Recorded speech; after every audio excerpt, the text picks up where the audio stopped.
Metro রেলে ইফতার নেওয়া যাবে কি? শুভেচ্ছা সবাইকে। আপনারা দেখছেন দৈনিক শিক্ষা.com, সঙ্গে আছি আমি প্রিয়াঙ্কা বৃষ্টি। পবিত্র রমজান মাসে মেট্রো রেলে খাবার বা ইফতার নিয়ে ভ্রমণে বিধিনিষেধ জারি করা হয়েছে। অর্থাৎ ইফতারের সময় মেট্রো রেলে ইফতার সামগ্রী নেওয়া বা খাওয়া যাবে না। সম্প্রতি Dhaka mass rapid transit company লিমিটেডের এক বিজ্ঞপ্তিতে এ তথ্য জানানো হয়।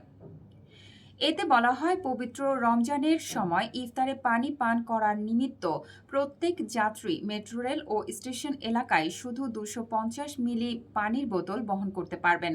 তবে পানি যেন পড়ে না যায় সে বিষয়ে সতর্কতা অবলম্বন করতে হবে। ব্যবহৃত পানির বোতল অবশ্যই প্ল্যাটফর্ম বা কনকোর্স বা এন্ট্রি ও এক্সিট গেটে রক্ষিত ডাস্টবিনে ফেলতে হবে বলেও সতর্ক করা হয়েছে।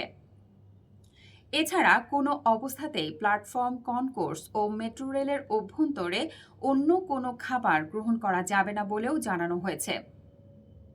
এদিকে পবিত্র রমজানের প্রথম দিন থেকে ঈদুল ফিতরের আগের দিন পর্যন্ত নতুন সময়সূচিতে মেট্রো রেল চলাচল করবে বলে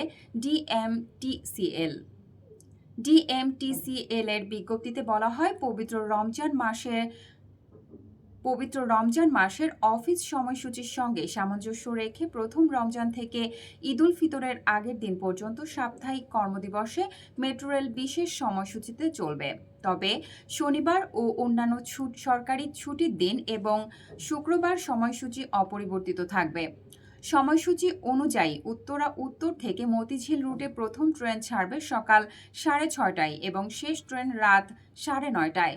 অপরদিকে মতিঝিল থেকে উত্তরা উত্তর রুটে প্রথম ট্রেন ছাড়বে সকাল 7:15 এবং শেষ ট্রেন রাত 10:10। দৈনিক শিক্ষা.com এর ইউটিউব চ্যানেলটি সাবস্ক্রাইব করতে ভুলবেন না। ধন্যবাদ।